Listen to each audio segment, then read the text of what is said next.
En la última clase indicamos que si podíais, por favor, realizaréis en casa el ejemplo 4 de la página 4. Ahora mismo todos juntos vamos un segundo a plantearlo. En primer término nos plantean en este caso que el 30% de la gente va a la academia A. Esto corresponde al 30%. ¿Qué más tenemos, por favor? El 20% va a la academia B. 20% en la academia B. Seguidamente, el 50% no va a ninguna academia. Y me dicen, en este caso, que los que van a una academia no van a la otra. Es decir, o vas a la A o vas a la B, ¿de acuerdo? No puedes ir a la A y a la B. Se sabe, me dice en este caso, que aprueban el 0,6 de los que van a la academia A. Entonces, voy a plantear aprobar con este símbolo de más, ¿de acuerdo? Aprueban de los que van a la A el 0,6. Por lo tanto, suspenderán de los que van a la A el 0,4. Continuamos planteando la información, por favor. Me dice seguidamente, de los que van a B, aprueban el 0,9. De los que van a B, aprueban el 0,9. Y de los que van a B, suspenden, por lo tanto, el 0,1. Y para finalizar tenemos que de los que no van a academia, suspenden el 0,7. Suspenden de los que no van a academia el 0,7. Por lo tanto, aprobarán de los que no van a academia el 0,3. Esta es la información que disponemos. A partir de aquí, si planteamos el árbol, podríamos plantear en este caso la probabilidad de aprobar e ir a la academia A será la probabilidad de aprobar cuando vas a A multiplicado por la probabilidad de ir a la academia A. 0,6 por 0,3. Seguidamente, probabilidad de suspender e ir a la academia A corresponderá probabilidad de suspender cuando vas a A por ir a A, es decir, 0,4 por 0,3. Seguidamente, probabilidad de aprobar e ir a la academia B corresponde a aprobar cuando vas a B por la probabilidad de B, es decir, 0,9 por 0,2, ¿de acuerdo? ¿Qué más tenemos? Probabilidad de suspender e ir a la academia B. Correspondería suspender cuando vas a B por ir a la academia B, es decir, 0,1 por 0,2. Y finalmente, aprobar cuando no vas a academia, correspondería a probabilidad, y no ir a academia, probabilidad de aprobar cuando no vas a academia por probabilidad de no ir a academia, que sería 0,3 por 0,5. Y finalmente, la probabilidad de suspender y no ir a academia, que sería suspender cuando no vas por la probabilidad de no ir a academia. Es decir, en este caso correspondería 0,7 por 0,5. Una vez tenemos esta información, simplifica mucho cualquier pregunta que pueden hacer, si tenemos todo organizado. En el examen, si he practicado, no haría falta de todo esto, ya que es un poco pérdida de tiempo para hacer algunas partes, pero si no, no hay ningún tipo de problema en poder plantearlo, ¿de acuerdo? Me dice, ¿cuál es la probabilidad que un sujeto haya aprobado? Importantísimo, lo sabemos ya en la última clase. Aprobar corresponderá a aprobar e ir a academia A más aprobar e ir a la academia B y aprobar y no ir a academia. Es decir, hay que sumar esto más esto más esto. Correspondería a sumar todo esto de aquí, le sumamos todo esto de aquí y sumamos esto de aquí. Es decir, sería 0,6 por 0,3 más 0,9 por 0,2 más 0,3 por 0,5. Así es como plantearíamos el ejercicio A. No tiene más dificultad. Probabilidad de aprobar, ¿de acuerdo?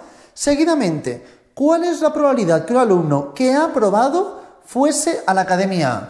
Me están preguntando, probabilidad que un alumno que ha aprobado fuese a la academia A. Muy importante. En este caso, en el denominador planteamos probabilidad de aprobar, que justo en el ejemplo A lo he calculado. Lo que me diese esta información es lo que plantearíamos en el denominador. Y en el numerador irá probabilidad de A y aprobar. Sabemos que aprobar y A es lo mismo que A y aprobar. Por lo tanto, me es indistinto plantearlo A y aprobar o aprobar y A, que es lo que va en el numerador, ¿de acuerdo? Por lo tanto, en el numerador iría esta información, 0,6 por 0,3 y en el denominador todo ello, 0,6 por 0,3 más 0,9 por 0,2 más 0,3 por 0,5. Así es como plantearíamos toda la información del denominador. Tan sencillo como esto. Así respondemos el B. Y la última me dice, ¿cuál es la probabilidad que un sujeto que no ha ido a academia, que un sujeto no haya ido a academia si ha suspendido? Me preguntan, probabilidad, si ha suspendido que no haya ido a academia, sabiendo que ha suspendido que no haya ido a academia. En este caso, en el denominador, probabilidad de suspender. Para buscar la probabilidad de suspender, que la puedo poner con S o negativo para hacerlo igual que el resto de casos que hemos planteado, con negativos, para plantear probabilidad de negativo tengo dos opciones. Podría sumar todo esto de aquí, más todo esto, es decir, sumar estos tres intersecciones, esto más esto de aquí, más esto de aquí, podría sumar estas tres. O más sencillo, tengo la probabilidad de aprobar. Aprobar y suspender son complementarios. Si conozco la de aprobar, la de suspender será 1 menos la probabilidad de aprobar. Así de sencillo podría buscar esta información. Y en el numerador tenemos probabilidad de no ir a academia y suspender, que es lo mismo de la probabilidad de suspender y no ir a academia. Sería esto de aquí. 0,7 por 0,5. Y así es como resolveríamos este ejercicio. En el denominador, haciendo 1 menos probabilidad de aprobar, o si quisiese, podría plantear 0,4 por 0,3, más 0,1 por 0,2, más 0,7 por 0,5. Y así obtendríamos exactamente la misma información. Una vez tenemos esto, vamos a la segunda parte de teoría de probabilidad, que corresponde básicamente a las pruebas diagnósticas, pruebas de cribaje, ¿de acuerdo? Pruebas de cribado. Las pruebas de cribado que iremos viendo son las siguientes que ahora comentaré.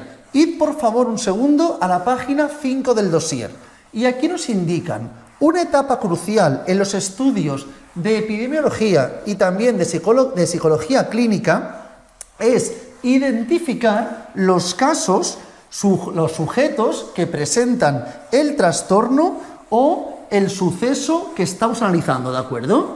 Es decir, el objetivo básicamente en muchos momentos es identificar los casos que presentan el trastorno o el suceso que estamos analizando, el suceso objeto de análisis. Y para ello tenemos distintos indicadores. Voy a plantear una tabla para que sea más visual estos indicadores. Entonces, generalmente tenemos siempre lo mismo. Tenemos la información del diagnóstico, puedo plantearla aquí o si quiero en las filas, y el test, ¿de acuerdo? El test puede dar positivo o puede dar negativo, y el diagnóstico puede ser enfermo o puede ser sano. A partir de esta información voy a plantearlo mediante un ejemplo e iremos mirando los distintos indicadores relacionados con las pruebas diagnósticas. Imaginaos que tengo, por ejemplo, 30, 5... 7 y 33, ¿de acuerdo? Tendría en este caso 40, 35, 75, aquí 37 y aquí tendríamos 38. A partir de esta información, por favor, me pueden preguntar y debemos conocer distintos indicadores. ¿Qué indicadores conocemos? Los tenéis seguidamente. La sensibilidad. La sensibilidad es la probabilidad de dar positivo cuando sabemos que estás enfermo, que tienes el trastorno, ¿de acuerdo? Enfermo o trastorno correspondería dentro de los enfermos los que dan positivo. Eso básicamente corresponde a la sensibilidad. Entonces, en este caso, miraríamos una condicionada. Sabemos que trabajamos con todos los enfermos los que dan positivo. Sería 30 de 37. Así es como trabajaríamos en este caso la sensibilidad. Y tenemos también la información correspondiente a la especificidad, que es la probabilidad de dar negativo cuando eres sano. Dentro de los sanos, dentro de los que no tienen el trastorno, los que dan negativo, que serían en este caso 33 de 38. Recordad que estos son condicionadas. Lo que está en la parte después de la raya corresponde al valor seguro. Sabiendo que eres enfermo, dar positivo. Sabiendo que eres sano, dar negativo. Esta es la idea. A veces nos plantearán esto con trastorno. Trastorno y no trastorno. La idea será la misma. Sería probabilidad de dar positivo cuando tienes el trastorno y dar negativo cuando no tienes trastorno. Me es indiferente, ¿de acuerdo? Podemos plantear enfermos trastorno o sanos no trastorno, ¿de acuerdo? Este es el diagnóstico. Entonces, el objetivo generalmente es intentar estudiar y conseguir que la sensibilidad y la especificidad sean lo más elevados posible. Para ello es fundamental el punto de corte, que delimitará a la gente positiva y a la gente negativa. Y el objetivo es que toda la gente que sea enferma dé positiva, o la gran mayoría de gente, y toda la gente, o la gran mayoría que sea sana, dé negativa. Esa es la idea correspondiente, es el objetivo primordial. Para ello generalmente trabajamos con una muestra, que esta muestra no es una muestra representativa de la población muchas veces. ¿Por qué? Porque el objetivo es tener gente enferma y gente sana, gente con trastorno y gente sin trastorno. En la población hay muchas enfermedades cuya prevalencia, que luego lo explicaré, es muy baja. Si la prevalencia que corresponde a la probabilidad de estar enfermo es muy bajo, ¿qué ocurre? Que si la prevalencia es de 1%, si cogiésemos 200 personas, solo 2 serían enfermas. Entonces tendríamos poca información sobre la gente enferma. Por ese motivo, generalmente en estos estudios se trabaja con prevalencias que muchas veces no corresponden a la población, ya que queremos que haya gente enferma y gente sana, generalmente, para poder confirmar si la gente enferma da positiva y la gente sana da negativa, ¿de acuerdo?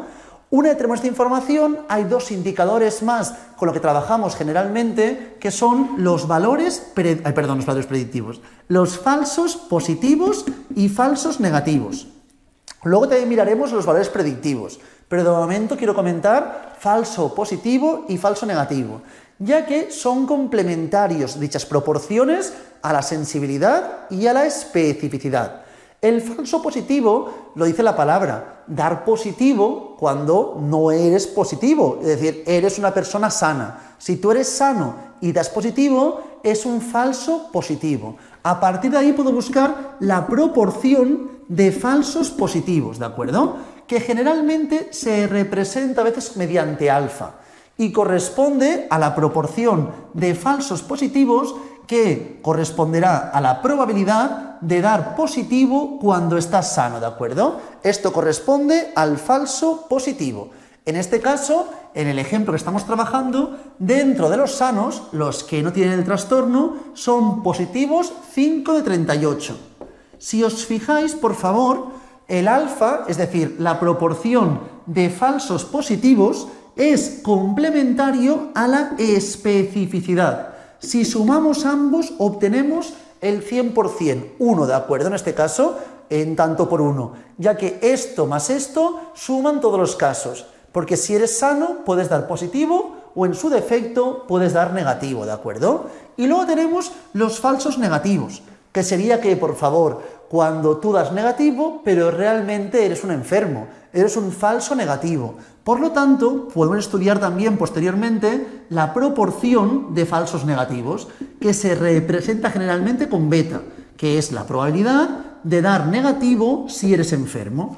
En este caso, dentro de los enfermos son negativos 7. 7 de 37. Así encontraríamos los falsos negativos, ¿de acuerdo?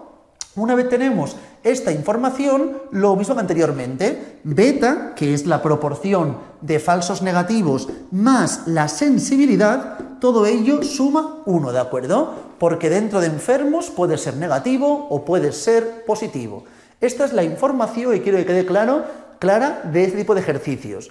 Una vez tenemos esto, ¿qué ocurre? Que también podemos estudiar más indicadores. Pero antes de ello, quiero que comentemos muy rápidamente, por favor, la prevalencia, que la tenemos en la parte central de esta misma página, ¿de acuerdo?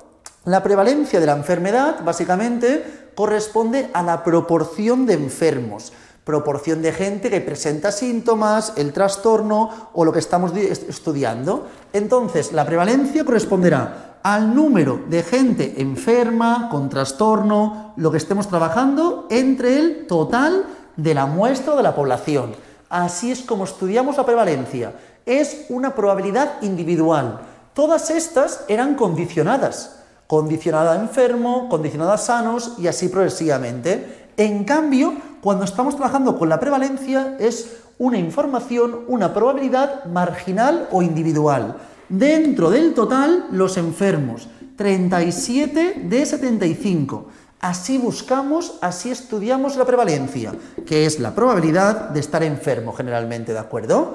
Importante, anteriormente, como bien sabemos, si yo estudio positivo cuando sano más negativo cuando sano, estamos mirando dentro de los sanos los que dan negativos y los que dan positivos. Por eso sumaba el 100%. Y lo mismo con los enfermos. Si trabajamos con los enfermos, estudiamos enfermos que dan positivo y dentro de enfermos dar negativo, que también corresponde al 100% de los casos. Una vez esta información, también se puede buscar los valores predictivos. Para ello trabajaremos con el teorema de Bayes, básicamente, como podemos ver en la parte inferior.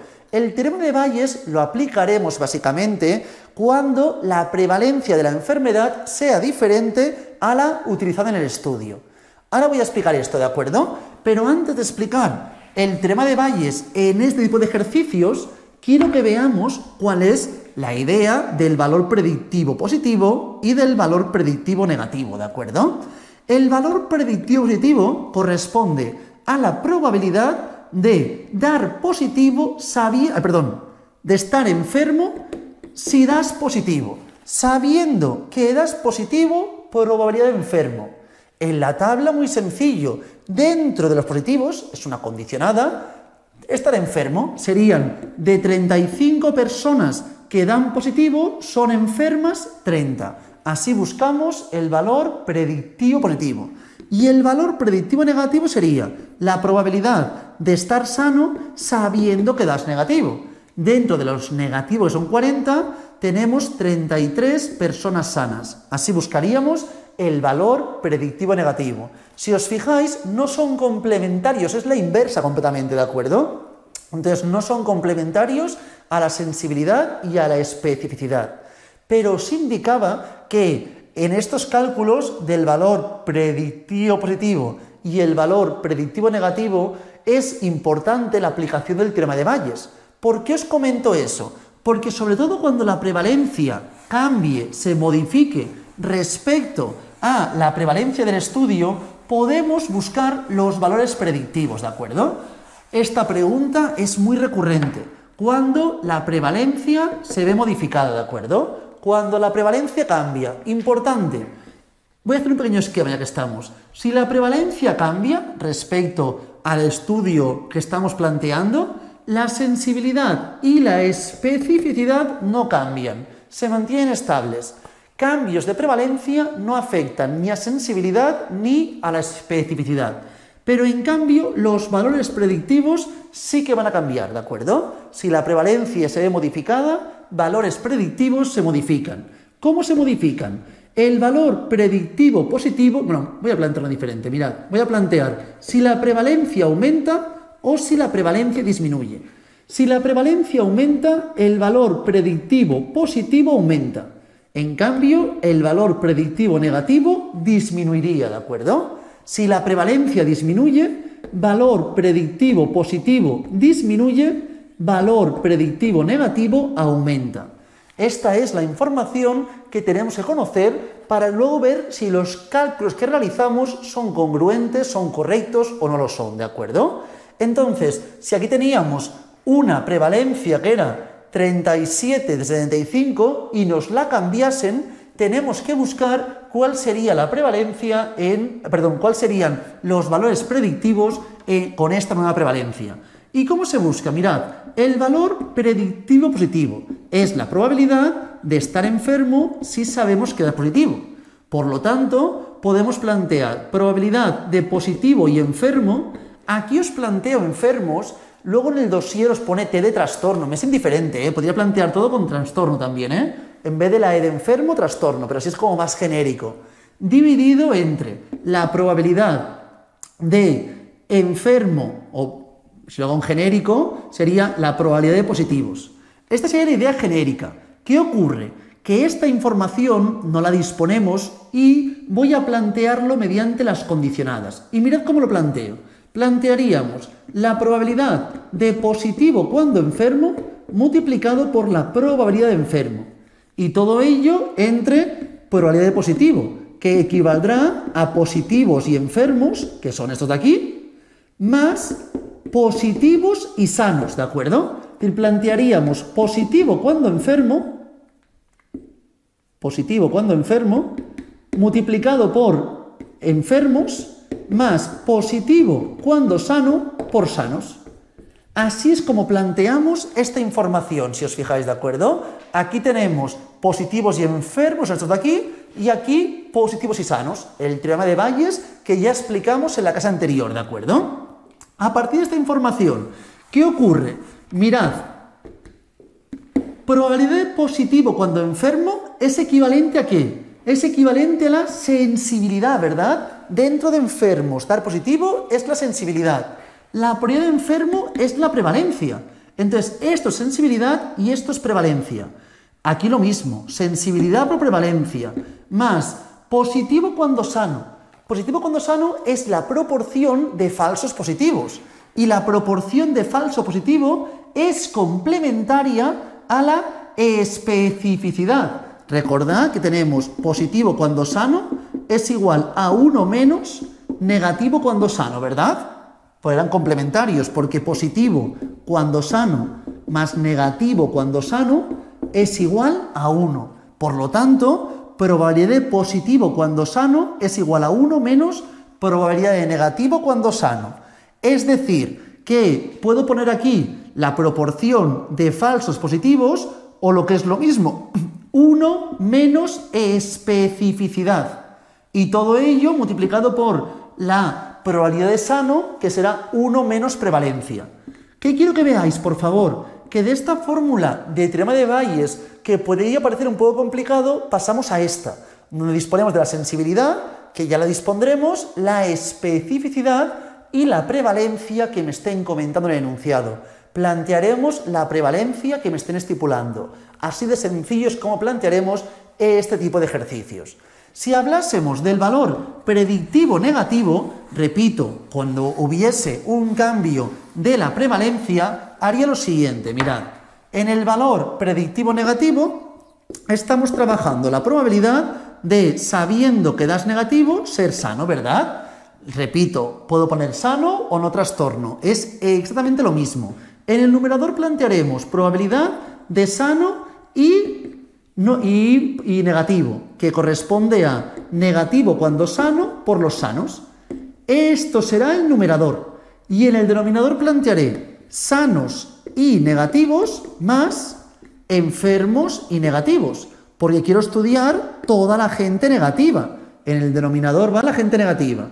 Plantearíamos negativo cuando sano por sano, más negativo cuando enfermo por enfermo. Esta es la información que plantearemos mediante el teorema de Bayes del valor predictivo negativo. Estamos planteando esto en el denominador. Por lo tanto, ya que estamos, plantearé lo mismo que hacía aquí. ¿Cuál sería la fórmula que realmente podríamos aplicar para resolver este tipo de ejercicios? Probabilidad de negativo cuando sano es la especificidad. Probabilidad de sano es 1 menos prevalencia. Esto es el numerador. En el denominador tendríamos la especificidad por 1 menos prevalencia. Esto se mantiene igual, que es la misma idea. Aquí, negativo cuando enfermo. ¿Qué es el negativo cuando enfermo? Es la proporción de falsos negativos, ¿verdad? Proporción de falsos negativos. Que si ya estamos, si a esto le sumamos dentro de enfermos los positivos, correspondería básicamente a 1. Es decir, que la proporción de falsos negativos es 1 menos la proporción de los positivos que son enfermos. Es decir, sensibilidad. Podría plantear 1 menos sensibilidad. Pero esto de aquí, 1 menos sensibilidad. Y a ello le multiplicamos la prevalencia. Así es como podría buscar el valor predictivo negativo. Importante disponer de estas informaciones. Una vez tenemos esto, vamos a plantear rápidamente dos ejercicios. Uno os lo haré yo aquí ahora mismo y el otro lo haréis con tranquilidad, cada uno con relax, ¿de acuerdo? Mirad, el ejemplo 6 de la página 6, por favor. Me dice, tenemos un 20% de los alumnos de la clase se estima que tienen depresión. Tenemos esta estimación, ¿de acuerdo? Que la prevalencia es de un 20%. Voy a plantear toda la información que disponemos en este ejercicio. Prevalencia es de un 20%, ¿de acuerdo? Seguimos leyendo, por favor. Seguimos leyendo, por favor. Se hace una prueba para detectar y tiene una sensibilidad, probabilidad de positivo cuando enfermo, que es igual a 0,99 y una especificidad negativo cuando sano de 0,97. Con esta información ya puedo saber que la probabilidad de negativo cuando enfermo, proporción de falsos negativos, será 0,01. Y la proporción de falsos positivos, positivo cuando sano, será en este caso 0,03, ¿de acuerdo? Disponemos de esta información. Y me dice, encuentra la probabilidad que un alumno he escogido al azar de positivo. Me están preguntando probabilidad de positivo. Por lo tanto, aquí incluimos los positivos y enfermos más los positivos y sanos. Incluimos ambos, ¿de acuerdo? Positivo y enfermo es la probabilidad de dar positivo cuando estás enfermo por enfermo. Y positivo cuando sano, probabilidad de positivo cuando... positivo y sano, positivo cuando sano por sano. Esto se va a plantear. La P es la prevalencia, que es la probabilidad de enfermo. Por lo tanto, la probabilidad de sano es 0,8, ¿verdad? En este caso plantearíamos positivo cuando enfermo, 0,99, multiplicado por los enfermos, que son 0,2, más positivo cuando sano, que son 0,03, multiplicado por los sanos, que los sanos son 0,8. Si os fijáis, esto corresponde al denominador que planteamos siempre con el teorema de Bayes. Cualquier ejemplo se plantearía y se podría resolver como aquí ahora mismo lo acabamos de realizar, ¿de acuerdo? Este sería el ejemplo A, la probabilidad que una persona dé positivo. Entonces unimos a los enfermos, a los sanos, y si hubiese alguna condición más, como el primer ejemplo de la clase teníamos academia B y no academia, sumaríamos toda esa información. Seguidamente, por favor, el B me dice, probabilidad de teniendo un resultado positivo tenga depresión. Es decir, probabilidad que siendo positivo tenga depresión, esté enfermo, tenga el trastorno, ¿de acuerdo? Bajo la condición de ser positivo, que tenga el trastorno. Esto básicamente es el valor predictivo positivo, ¿verdad? Siendo positivo, dar enfermo. Entonces, ¿aquí qué hacíamos? Recordad, planteábamos sensibilidad por prevalencia entre sensibilidad por prevalencia más 1 menos especificidad, 1 menos prevalencia. Así de sencillo lo aplicábamos. Sensibilidad, ¿cuánto es? 0,99. La prevalencia, 0,2. Lo mismo, 0,99 por 0,2. Más 1 menos especificidad, 0,03, multiplicado por 1 menos prevalencia, los sanos, 0,8. Así contestaríamos, respondemos al ejemplo B de Barcelona. Seguidamente, la C, probabilidad que dando negativo no tenga depresión. Es decir, voy a borrar un segundo esto de aquí. Dando negativo, probabilidad que dando negativo no tenga depresión, esté sano. Esto es el valor predictivo negativo. Y ya lo he calculado anteriormente. Ya lo he explicado anteriormente. Especificidad por 1 menos prevalencia entre especificidad por 1 menos prevalencia por 1 menos sensibilidad por la prevalencia. Así es como buscábamos el valor predictivo negativo. Probabilidad de sano cuando negativo, ¿de acuerdo? Así buscaríamos este caso. Es decir, Especificidad, 0,97. Probabilidad de sanos, 1 menos prevalencia, 0,8. Aquí en primer término la misma información y seguidamente 1 menos sensibilidad, el complementario 0,01 y la prevalencia que es 0,2. Así resolveríamos este ejercicio, ¿de acuerdo? Valor predictivo negativo. Y para finalizar me dice, ¿cómo se modificaría el valor predictivo si la depresión afectase al 40%? En vez del 20%, ahora tenemos el 40%.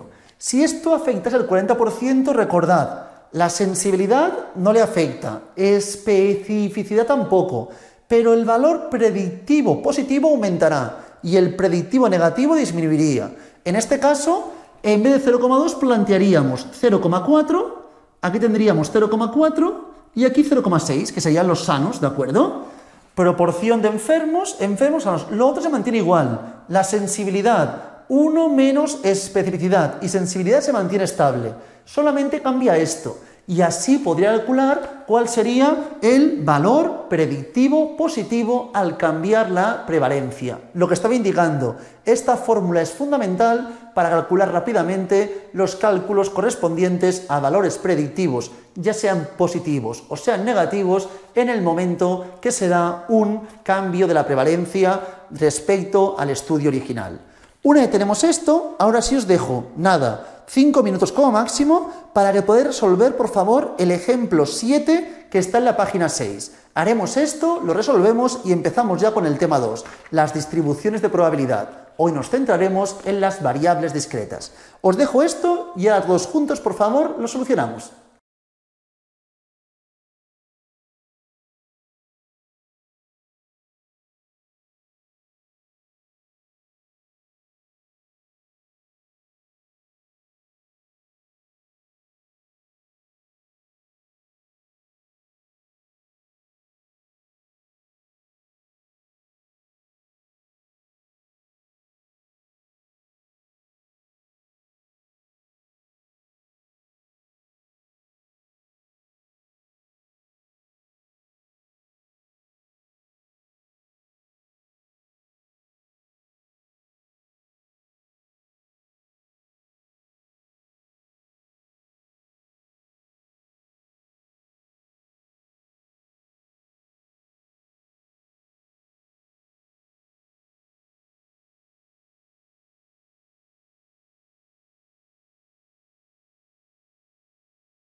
Vamos a resolver, por favor, el ejemplo 7 de la página 6. En este caso trabajamos una prueba diagnóstica para el trastorno límite de personalidad y disponemos de la gente sana, la gente enferma, positivos y negativos. Y disponemos de estos datos, ¿verdad? Por lo tanto, ¿qué sabemos?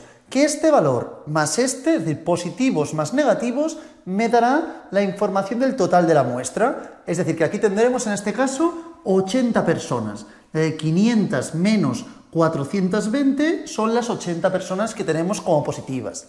Luego tenemos la gente sana. Si tenemos en total 500, sanos más enfermos deben sumar 500. Es decir, que este valor será 400. Seguidamente, dentro de los negativos, tenemos sanos y enfermos. Este más este tiene que valer 420, por lo tanto, 40 en este caso. Este valor más este será 100, es decir, 60. Y este más este dará 80, o este más este 400, como queramos. Sea como sea, el valor sería 20. Una vez tenemos esta información, nos preguntan obtener los correspondientes índices de validez, especificidad, sensibilidad, los valores predictivos, tanto el positivo como el negativo. La especificidad es la probabilidad de dar negativo dentro de los sanos. En este caso, dentro de los sanos, ¿cuántos dan negativo? 380, por lo tanto, 380 entre 400 corresponde a la especificidad. Luego tenemos la sensibilidad, que como bien sabemos es la probabilidad de positivo cuando enfermo.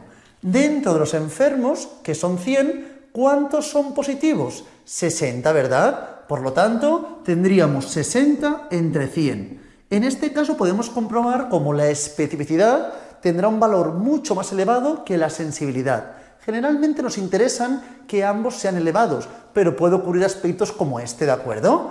Seguidamente, valor predictivo positivo y negativo. Aunque también es cierto que en la realidad, si uno de los dos indicadores o los dos fuesen muy bajos, tuviesen una probabilidad muy pequeña, nos podríamos plantear si dicho test debe o no debe entrar en vigor, ¿de acuerdo? Generalmente se recomiendan que ambos indicadores tengan valores por encima de 0,85 o 0,9, generalmente, para que puedan entrar en vigor, ¿de acuerdo? El test.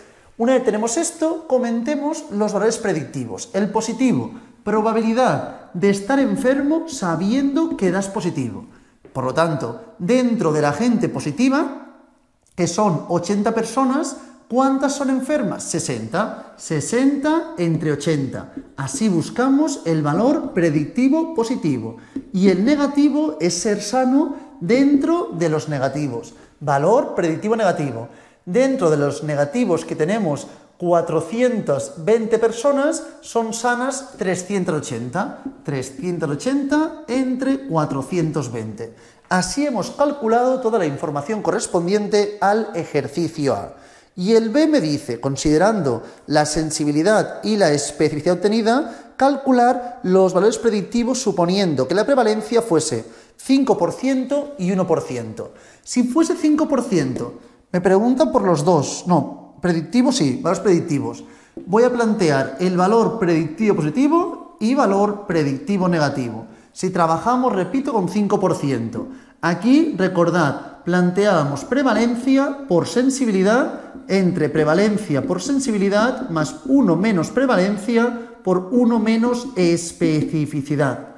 Es decir, la prevalencia es 5%, 0,05 multiplicado por la sensibilidad, que es 60 entre 100, ¿de acuerdo? Todo ello entre 0,05 por 0,6 más 1 menos prevalencia, la prevalencia es 0,05, por lo tanto 0,95 multiplicado por 1 menos especificidad. Entonces haríamos en este caso 380 entre 400. Y así es como obtendríamos esta información, ¿de acuerdo? El valor predictivo positivo. Para buscar valor predictivo negativo, recordad, hacíamos 1 menos prevalencia por la especificidad entre 1 menos prevalencia por especificidad más la prevalencia por 1 menos sensibilidad. Por lo tanto, la prevalencia, ¿cuánto hemos indicado que valía en este caso? Por favor, hemos dicho que si es 5% sería 0,95, 1 menos prevalencia. Y la especificidad, que es 380 entre 400. Seguidamente, tenemos 1 menos prevalencia, 0,95 multiplicado por 380 entre 400, todo ello le sumamos la prevalencia, que es 0,05 por 1 menos sensibilidad, 0,6, por lo tanto 0,4. Ya que hemos dicho que la sensibilidad era 0,6, 1 menos sensibilidad, 0,4. Así es como resolveríamos esta información si tenemos una prevalencia del 5%. Si la prevalencia fuese del 1%, sería todo igual, pero aquí planteando 0,01, 0,01, 0,99. Y aquí 0,99, 0,99 y 0,01. Así es como responderíamos a información si la prevalencia fuese del 1%. Con esto ya finalizamos toda la información del tema 1. Ahora nos adentraremos en el tema 2, ¿de acuerdo? En el tema 2 estudiaremos las diferentes distribuciones de probabilidad, para que nos hagamos una idea muy rápida y muy sencilla de la información y tengamos un esquema mental mejor de la asignatura. Mirad, básicamente hasta ahora, en el primer tema, hemos estudiado conceptos de probabilidad. ¿Pero por qué motivo? Por el siguiente. Porque generalmente cuando estamos estudiando dentro de la estadística, el objetivo es estudiar la población. ¿Qué ocurre generalmente? Que es dificultoso estudiar a todos los individuos que forman parte de la población. Imaginaos que yo quiero estudiar cuál es el peso en Cataluña. ¿Puedo estudiar a todos los individuos el peso que hay y tener la media de toda Cataluña? Se podría hacer, pero es que al segundo estaría obsoleto, porque nace gente, muere gente, y es muy dificultoso, muy laborioso poder estudiar a todos los individuos su correspondiente peso. Por lo tanto, ¿qué hacemos generalmente? Trabajamos con una muestra. Esta muestra debe ser una muestra representativa de la población objeto de estudio. Entonces, cuando trabajamos con una muestra, puedo estudiar de aquí los diferentes indicadores, como son la media, la desviación, la varianza, indicadores que ya visteis en Medity, si recordáis, ¿de acuerdo? ¿Con qué objetivo? Con el objetivo de extrapolar, generalizar, inferir la información. El objetivo será inferir la información de la muestra hacia la población, ¿de acuerdo? Este proceso de inferencia será el básico en la asignatura. Hasta ahora, si os fijáis, hemos hablado de la probabilidad. La probabilidad será un concepto fundamental en toda la asignatura. ¿Por qué motivo? Porque si quiero inferir la información, imaginaos que yo no sé cuál es la media de peso en Barcelona. Cojo una muestra que es representativa de Barcelona y en esta muestra la media de peso es de 80 kilos. ¿Puedo decir que la media de Barcelona de peso es de 80 kilos? Evidentemente no. Tendré una probabilidad de que la media esté entre un valor y otro, o podremos intentar acercarnos y decir que es cierto o es falso, pero nunca podré decir con exactitud segura 100% que la media poblacional es 80 o un valor parecido, ¿de acuerdo? Entonces siempre nos adentraremos a la inferencia desde el concepto de probabilidad. Ya que estudiamos probabilidad, hemos visto las pruebas diagnósticas, pruebas de cribado que son muy típicas, muy recurrentes dentro del ámbito clínico, ¿de acuerdo? Y por eso os hemos comentado. Pero ahora, antes de adentrarnos en la parte de inferencia, que será todo lo que haremos a partir del tema 3 hasta el final del temario, vamos a comentar las distribuciones más recurrentes, las distribuciones más típicas por excelencia, ¿de acuerdo? Y para ello, básicamente, trabajaremos dos distribuciones de probabilidad. Según si hablamos de un tipo de variables u otras, trabajaremos básicamente con la información de la distribución binomial y la distribución normal. Estas dos distribuciones son distribuciones poblacionales generalmente, ya veremos cómo funcionan, y trabajaremos con la información de una muestra y de una población. Todo esto iremos comentándolo poco a poco, pero generalmente, en primer término, trabajaremos con la información de la población. Por eso los planteo en este apartado, ¿de acuerdo? Antes de comentar con tranquilidad la binomial y la normal, vamos a mirar características propias de las variables aleatorias. Ya veremos que la binomial generalmente se plantea cuando trabajemos con variables aleatorias discretas y la normal cuando trabajemos con variables aleatorias continuas. Pero antes de ello vamos a ir paso a paso comentando bien la información. Vayamos por favor a la página 7 del dossier y mirad en la parte superior. os plantea en este caso variable aleatoria, ¿de acuerdo? La variable aleatoria es una función que asocia a cada suceso elemental de un espacio muestral, de un experimento aleatorio, un número real y solo uno. Repito, la variable aleatoria es una función que asocia a cada suceso elemental de un espacio muestral, de un experimento aleatorio, un número real y solo uno, ¿de acuerdo? Para que lo veamos, por favor, mediante un ejemplo. Mirad, aquí tenemos un experimento aleatorio que es lanzar un dado. Y en este caso, al lanzamiento de dado le puede ocurrir que salga cara o cruz. Y aquí se identifica cara con un 1 y cruz con un 0. Entonces, el espacio muestral en este caso corresponde básicamente a que aparezca la cara y la cruz, ¿verdad? Cara o cruz. Y luego tenemos la información correspondiente a la variable aleatoria, ¿de acuerdo? Cuando hablamos de la información correspondiente a la variable aleatoria x, en este caso, se puede plantear que la cara es 1 y la cruz es 0. Así es como representaríamos la información. Repito, se asocia a cada uno de los sucesos elementales de un espacio muestral, de un experimento aleatorio, uno y solamente un número real. Esta es la idea correspondiente, ¿de acuerdo? Este es el concepto correspondiente a variable aleatoria.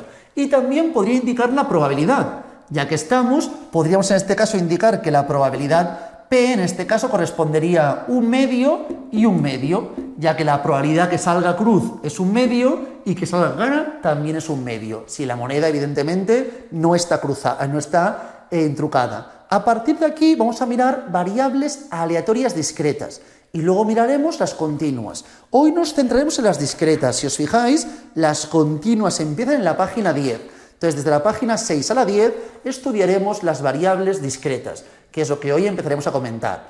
En primer término, por favor, disponemos de la información correspondiente, como aquí tenemos escrito, que una variable discreta es aquella que solo puede tomar determinados valores de la recta real, un número finito. Aquí 1 o 0, por ejemplo, han dado 1, 2, 3, 4, 5, 6 y así progresivamente. Las variables continuas, como pueden ser el peso, como puede ser la altura, varía que tengan decimales, no se incluyen dentro de la información correspondiente a las variables discretas. En este caso, la asociación de cada valor de una variable aleatoria con la probabilidad que tome dicho valor es lo que constituye la función de distribución. La función de distribución, básicamente, repito, corresponde a la probabilidad que se asocia a cada uno de los valores correspondientes a la variable aleatoria. Es decir, esto de aquí serían cada una de las probabilidades que se asocian a la variable aleatoria. Aquí tenemos un ejemplo que, una representación numérica nos plantea en este caso que la probabilidad correspondiente a un valor cualquiera se tiene que representar con la información. Podemos tener la proporción o probabilidad correspondiente a cada uno de los posibles valores, ¿de acuerdo? Si la probabilidad en el caso anterior que la x fuese 0, que es cara, correspondería a un medio. Así es como representamos la información, ¿de acuerdo? A partir de aquí tenemos propiedades que debe satisfacer la función de distribución. Son dos propiedades. La primera corresponde a que la probabilidad correspondiente a cualquiera de los valores, lo puedo plantear así o así, me es indiferente, siempre será mayor o igual a 0 y menor o igual a 1, siempre. No puede ser menor que 0, ni puede ser mayor que 1. Y la segunda propiedad es que el sumatorio de todas las probabilidades de cada uno de los elementos, ¿de acuerdo? Las probabilidades de cada uno de los elementos elementales, si sumamos todos, debe sumar 1. Aquí 0,5 más 0,5 sumará 1. Esta condición se dará siempre, ¿de acuerdo? Siempre el sumatorio de todas las probabilidades individuales debería sumar 1.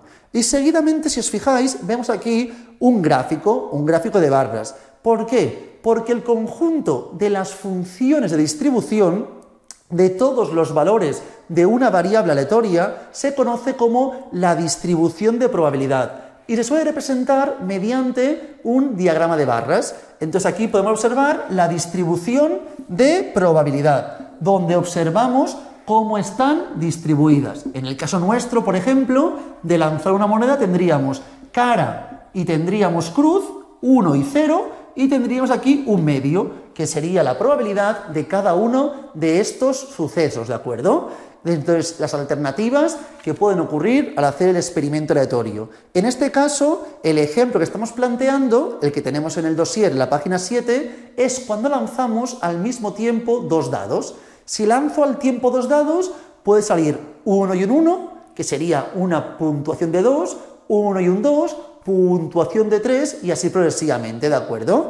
Entonces, que salga un 2, la probabilidad es 0,03, ya que solamente sale 1 de cada 36 veces.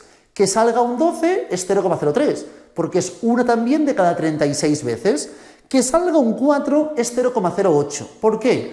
Porque puede salir un 2 y un 2, un 1 y un 3 y un 3 y un 1. Tenemos 3 opciones de 36, de ahí que vaya cambiando la información. Y así obtenemos cada una de las probabilidades. Y al lado tenemos la distribución de probabilidad, que repito, se suele representar mediante un diagrama de barras, donde puedo observar la probabilidad asociada a cada uno de los distintos valores, ¿de acuerdo? Una vez tenemos esto, aspectos muy básicos y genéricos de la información de las variables aleatorias discretas, voy a indicar cómo se calcula en términos genéricos, no cuando trabajemos con la binomial, sino cuando tengamos una variable discreta que no sepamos, que en el examen no me indiquen que corresponde a la binomial, cómo se buscaría la esperanza y la varianza. Hago hincapié en ello porque en el examen, generalmente, si me preguntasen por la esperanza y la varianza, acostumbra a ser ya en ejemplos de binomial. Pero en alguna pregunta de algún examen muy concreto, os han preguntado por la esperanza y varianza en variables discretas en genéricas, sin tratarse de la binomial, o sin saber que fuese una distribución binomial. Entonces, en ese caso, lo ideal sería plantear lo que le indicaremos. Aunque, repito, lo más recurrente en el examen es que nos pregunten si es una variable discreta, que nos indiquen que se distribuye según la binomial o que podamos deducirlo y a partir de ahí calcular la esperanza y la varianza mediante los cálculos correspondientes a la distribución binomial. Pero en el supuesto que, repito, sea un caso que no correspondiese a una distribución binomial y hablásemos de variable aleatoria discreta, la esperanza, que es la media, a un inciso, aunque luego lo explicaré con más tranquilidad, os lo comento ya, ¿de acuerdo? Básicamente hasta ahora hemos comentado siempre, hasta ahora quiero decir en vuestra vida y seguramente en Medity y en otros lugares, los datos descriptivos que hacían referencia a la muestra. En la muestra hablamos de los estadísticos. En la población hablamos de los parámetros. Hasta ahora habéis visto generalmente siempre los estadísticos, que son propios de la muestra. Pero en el gráfico que os planteaba anteriormente, en el esquema que he planteado en la pizarra, habéis visto que ahora hablaría de la población. Y en la población no hablo de estadísticos, hablo de parámetros. ¿Por qué me importa eso? Pues porque cuando hablemos de la media, por ejemplo, cuando hablamos de la media en la muestra, la representábamos así. Pero es que en la población la voy a representar con la letra mu. Letras griegas. Siempre con letras griegas hacemos referencia a la población. Con letras latinas haremos referencia a la muestra. La varianza. La varianza, por ejemplo, aquí la planteamos con S cuadrado y aquí será sigma cuadrado. ¿De acuerdo? Otra vez, letra griega. La desviación típica o desviación estándar, aquí la planteamos con S y ahí con sigma. Y así progresivamente. La probabilidad, por ejemplo, se puede plantear, o proporción, ¿de acuerdo? Cuando trabajemos con proporciones, aquí plantearemos P sub pi y aquí la pi. Entonces, iremos viendo cómo cuando trabajamos con datos muestrales, trabajamos siempre con estadísticos mediante letras latinas y cuando hablemos de la población, con parámetros letras griegas. De ahí que ahora mismo se está indicando que planteamos mu porque esté haciendo referencia a la población. Es el valor más esperado, la media en la población. ¿Y cómo se calcula? Repito, generalmente cuando trabajemos con la binomial haremos un cálculo, pero por si acaso, si no supiésemos que es binomial, os explico el cálculo, que será el sumatorio de cada una de las funciones o de las probabilidades de la función de distribución multiplicado por cada valor, ¿de acuerdo? Multiplicaremos cada uno de los valores por la probabilidad de la función de distribución. Es decir, en el caso correspondiente al ejemplo 2 que tengo en la página 8, que me dice calcula la esperanza matemática de lanzar un dado 2 veces, me voy a la probabilidad que dispongo en la página 7. ¿Y cómo buscaríamos la esperanza? Primera probabilidad que tenemos, la de lanzar 2, 0,03, multiplicado por 2. La siguiente, 0,06, multiplicado por 3. Cada una de las probabilidades de la función de distribución le multiplicamos el valor en cuestión. Y así seguidamente hasta llegar al 12, que el 12 es 0,03 multiplicado por 12. Si hiciésemos todo este sumatorio, encontraríamos finalmente la información correspondiente a la esperanza, que es la media poblacional, la media, ¿de acuerdo? Correspondiente. Y para buscar la varianza, que la varianza, como podemos ver, corresponde a sigma cuadrado, plantearíamos el sumatorio de cada una de las probabilidades de la función de distribución, multiplicado por el valor al cuadrado, y todo ello menos la esperanza, que ya he sabido cómo encontrarla, como aquí veo, al cuadrado. Así es como calcularíamos la información correspondiente a la varianza. Es decir, plantearíamos 0,03 por 2 al cuadrado más 0,06 por 3 al cuadrado más todos ellos 0,03 por 12 al cuadrado, y todo este sumatorio le restaríamos el valor de la esperanza que habríamos obtenido todo al cuadrado. Y así encontraríamos la varianza, ¿de acuerdo? Podéis calcularlo. Si lo hacéis, por favor, en el ejemplo 2, la esperanza os tiene que dar 7. Y la varianza os daría toda esta información, 54,83, y la esperanza, que sería 7 al cuadrado, sería 49. Por lo tanto, me quedaría que la varianza sería 54,83 menos 49, es decir, 5,83. Importante, ya que estamos, si nos preguntasen por la desviación estándar, tendríamos que hacer la raíz de la varianza. En este caso, la raíz de 5,83. Y así es como obtendríamos la desviación estándar. Pero lo más recurrente es que nos hagan preguntas relacionadas con la distribución binomial. Y para ello empezaremos explicando primero la información correspondiente a la experiencia o el ensayo o la distribución de Bernoulli, ¿de acuerdo? Entonces, seguidamente, mirad por favor página 8, parte central del dossier, ¿de acuerdo? Dice, si una variable discreta tiene dos categorías, los valores que se asignan pueden ser arbitrarios. No obstante, cuando categorías de variables se asignan valores 0 y 1, variable binaria recibe el nombre de ensayo de Bernoulli. ¿Qué quiere decir ensayo de Bernoulli, básicamente? Cuando realicemos cualquier experimento, tendremos siempre lo mismo: probabilidad de éxito y de fracaso. Por ejemplo, cuando lanzo una moneda, puede ser que salga cara o que no salga cara. Cuando lanzo un dado, que salga el número 3 o que no salga el número 3. Entonces, podemos plantearnos la probabilidad de éxito y de fracaso. De ahí que hablemos de, en este caso, ensayos dicotómicos o binarios, ¿de acuerdo? Donde presentamos dos opciones, éxito y fracaso, ¿de acuerdo? Básicamente, entonces, si la probabilidad de éxito tenemos que es P, la probabilidad de fracaso corresponderá a 1 menos P, ya que son complementarios, o tengo éxito o tengo fracaso. Esto es muy sencillo actualmente, pero a partir de aquí surgirá luego la distribución binomial. Pero este concepto en su momento fue importante y corresponde básicamente al ensayo de Bernoulli, que es cuando hacemos cualquier experimento, disponemos de probabilidad de éxito y fracaso y ambas suman 1, el 100%, ¿de acuerdo? A partir de aquí, la esperanza en ejemplos de Bernoulli, que serán preguntas muy poco recurrentes en el examen, pero ya que esto lo comentamos, la esperanza será pi, que es la proporción de éxito, básicamente, ¿de acuerdo? La pi, que es la proporción de éxito. Y tenemos que la varianza, que sabemos que se representa con sigma al cuadrado, correspondería básicamente a la proporción de éxito multiplicado por la de fracaso. Entonces, si pi es la de éxito, la de fracaso es el complementario, que sería 1 menos pi. Así planteamos la esperanza y la varianza en ensayos de Bernoulli. Entonces, repito, en Bernoulli, cuando hagamos cualquier experimento, éxito o fracaso, si conocemos el éxito, evidentemente el complementario será el fracaso. Y entonces ahora mismo, para hacer, por favor, el ejemplo 4, ¿qué tenemos? Probabilidad de lanzar un dado y que salga el número 6. Entonces, la probabilidad de éxito, cuando lanzo el dado, que salga el número 6, ¿cuál será? Un sexto. Por lo tanto, la de fracaso, que no salga el número 6, será 1 menos pi, es decir, 1 menos un sexto, es decir, 5 sextos. Así es como plantearíamos la información. Y ese también podría buscar la esperanza y la varianza. Tan sencillo como ello. No tiene más dificultad.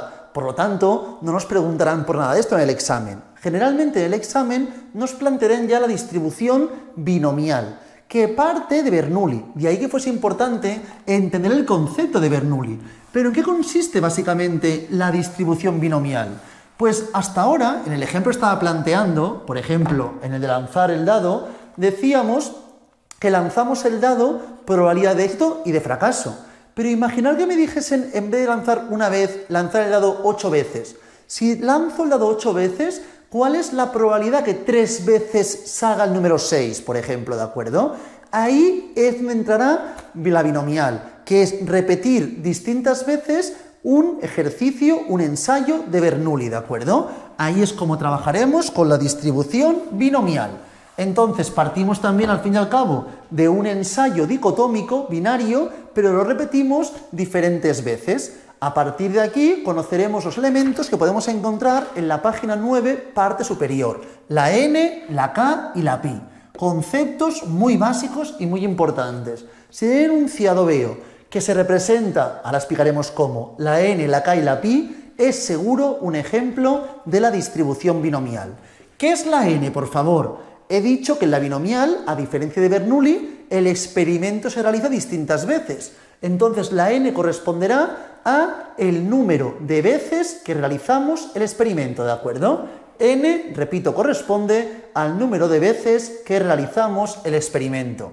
Y luego tenemos la k, que la k es el número de éxitos. Si lanzo el dado 10 veces y quiero que 4 veces salga el número 6, 4 es el número de veces que quiero tener éxito. Entonces tenemos n, número de veces que hago el experimento, k, el número de éxitos, y la pi, que es la proporción de éxito, ya sea en la población o sea al realizar una vez. Me es indistinto, es lo mismo. ¿Qué quiero decir que es lo mismo una vez que en la población?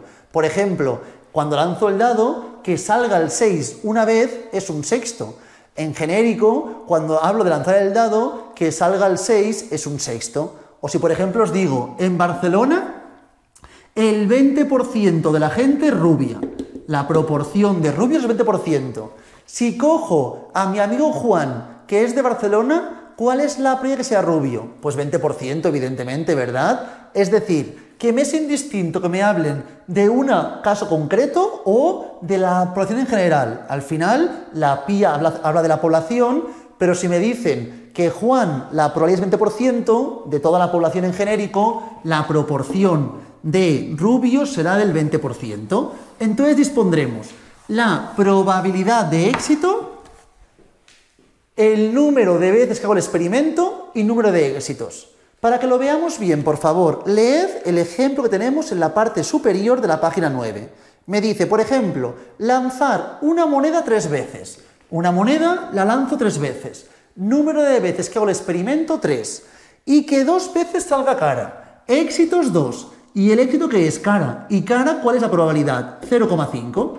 Tenemos n, k y pi. Esto lo deberemos tener siempre en los enunciados correspondientes a la binomial, ¿de acuerdo? A partir de aquí buscaremos la probabilidad de que el suceso corresponda a 2, ¿de acuerdo? ¿Y qué haremos? Siempre lo mismo, planteamos n factorial. Recordad que n factorial, bueno, voy a plantearlo en genérico y luego lo planteo en nuestro caso. N factorial, si por ejemplo la n fuese 5, sería 5 por 4 por 3 por 2 por 1. Si fuese 3 factorial, corresponde a 3 por 2 por 1.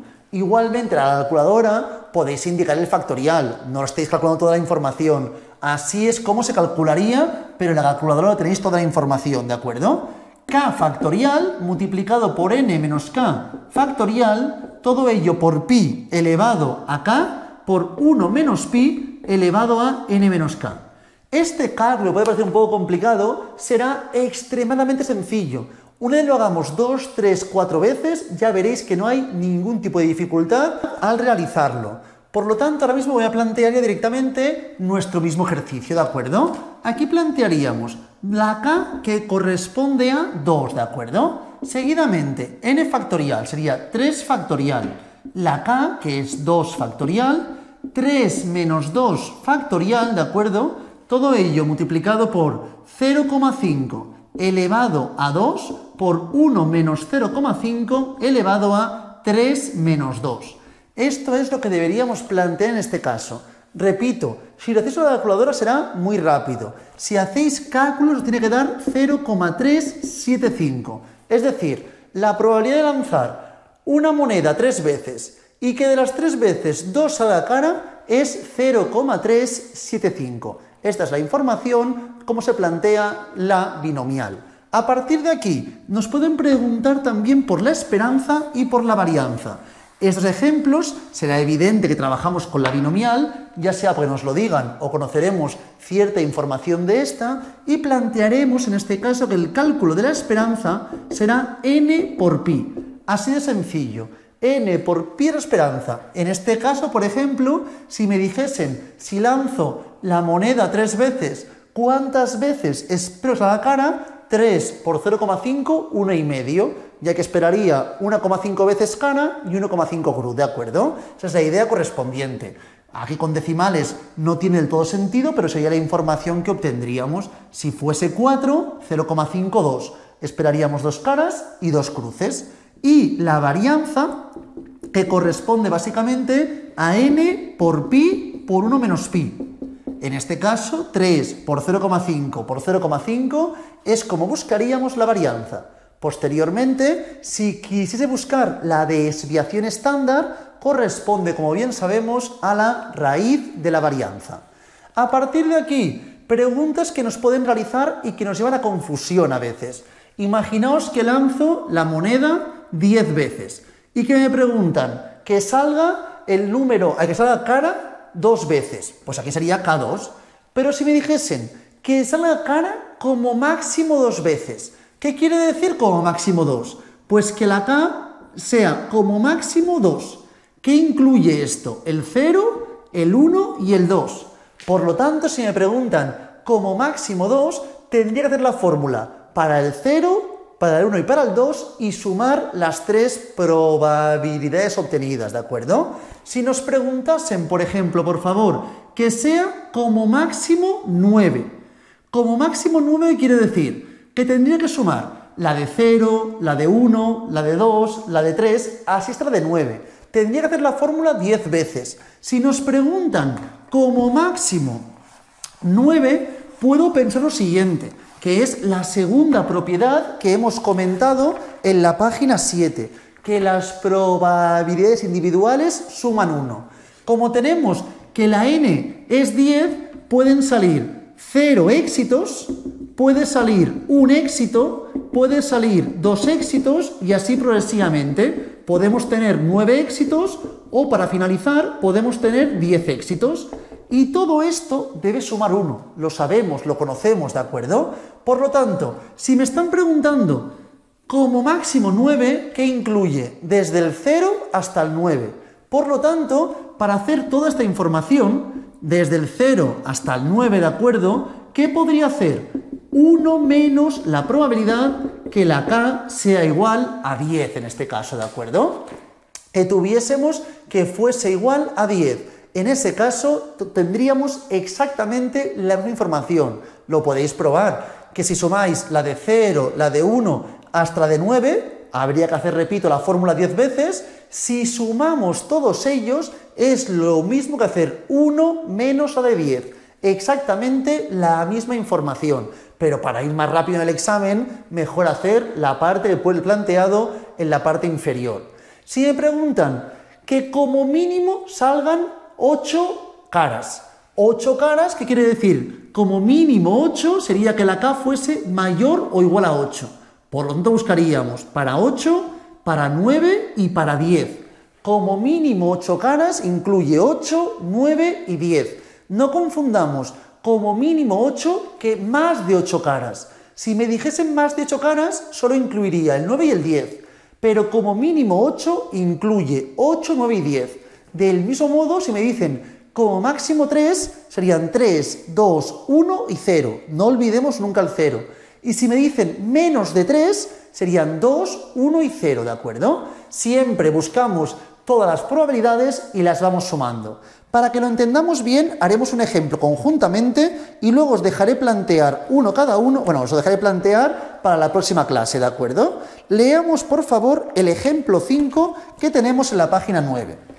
Mirad, nos dice, si la proporción de alumnos que escoge evaluación única en las unis catalanas es 0,3. Tenemos que es 0,3 la probabilidad de éxito, ¿de acuerdo? En este caso, de estudiar evaluación única.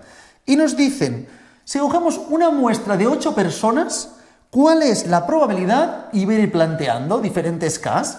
En el A, nos dicen que solamente uno haga única. Pues plantearíamos la fórmula con K igual a 1, es decir, plantearíamos, en este caso, 8 factorial entre 1 factorial, 8 menos 1 factorial, todo ello multiplicado por 0,3 elevado a 1 por 1 menos 0,3, es decir, 0,7 elevado a 8 menos 1. Así es como plantearíamos la información del ejercicio A. Calcularíamos esto y la probabilidad que obtuviésemos sería directamente el resultado correspondiente.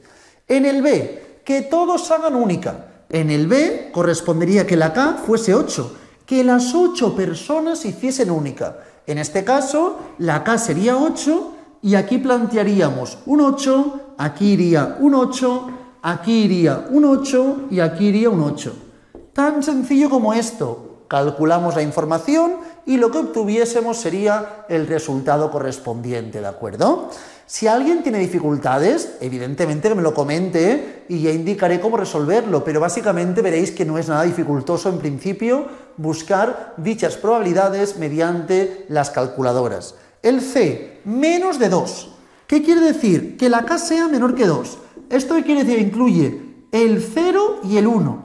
Entonces, buscaríamos la fórmula para el 1, que ya la he buscado en el A, y lo que he obtenido en el A le sumaría cuando la K fuese 0. Entonces, aquí plantearíamos 0, 0, 0, 0 y 0, ¿de acuerdo?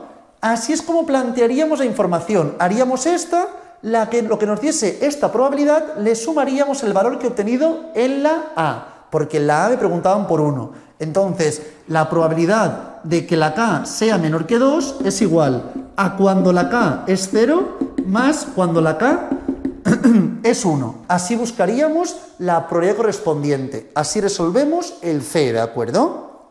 El D.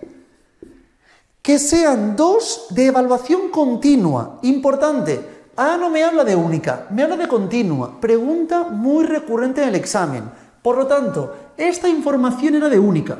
Pero si hablamos de continua, sabemos que son dicotómicos. Por lo tanto, si esto es 0,3, ¿cuánta gente estudia continua? 0,7. Continúo teniendo una n de 8. La n no ha cambiado. Y aquí me preguntan que la K sea igual a 2. Que 2 estudien continua. Entonces, en vez de 0,3, la pi valdrá 0,7. Y tenemos que la n es 8 y la K me dice que sea 2. Plantearíamos con la K 2, ¿de acuerdo? Así es como resolveríamos este ejercicio. Como veis, no tiene más dificultad. Si me preguntan por los de continua, trabajaremos con estos datos y me quedaría esta información. Esto es un 2, ¿eh? Así es como resolveríamos este ejercicio. Planteamos toda la calculadora y obtenemos el valor correspondiente. La E, como mínimo 7 de evaluación continua. Continuamos trabajando con evaluación continua, por lo tanto 0,7, y me dicen como mínimo 7. Por lo tanto, si me dicen como mínimo 7, quiere decir que la K sea mayor o igual a 7. Aquí tendríamos que hacer el ejercicio para 7, es decir, la probabilidad cuando la K sea igual a 7, le sumaremos cuando K sea igual a 8 y ya está, porque la N es 8, entonces sumaríamos la de 7 más la de 8. Haríamos este ejercicio planteando las Ks 7, 7, 7, 7, 7 y 7, y luego lo mismo pero modificando los 7 por 8. Cogeríamos las dos probabilidades, las sumamos y obtendríamos la respuesta E. Y por último la F me dice, como máximo 7. Claro, en la F nos están planteando como máximo 7 de continua. Vigilad mucho si hablan de continua o de única, Tanto en la D como en la E como en la F nos hablan de continua. Entonces, en la F me dice como máximo 7. Quiere decir que la K es menor o igual a 7. Por lo tanto, aquí buscaríamos cuando la K es 0 más K 1. Y así progresivamente, K 7 sería lo que estaría buscando. Pero claro, es una pérdida de tiempo hacer la fórmula 8 veces, y menos en el examen. Por lo tanto, ¿qué sabemos? Que si a esto le sumo K igual a 8 y sumamos todos los posibles valores del 0 hasta el 8, todas las opciones, esto suma 1. Por lo tanto, en vez de buscar toda esta información, lo que podría hacer es hacer 1 menos la probabilidad de que la K es igual a 8. Esto pasa para aquí restando y obtendremos toda esta información. Se puede hacer buscando lo que aquí he comentado o sumando estas 8 probabilidades que se deben calcular buscando la fórmula. Perderemos más tiempo, pero os dará exactamente la misma información. Con esto finalizamos la clase de hoy. Os veo toda la parte de binomial. Os pediré por favor que en casa realicéis, si podéis, el ejemplo 6 y el ejemplo 7 de la página 10, y en la siguiente clase empezaremos resolviendo estos dos ejemplos y ya nos adentraremos en variables continuas, básicamente en la distribución normal. Lo dejamos por aquí hoy. Cualquier duda que tengáis me la podéis siempre consultar por el grupo de WhatsApp o en la clase en directo, y mucha suerte.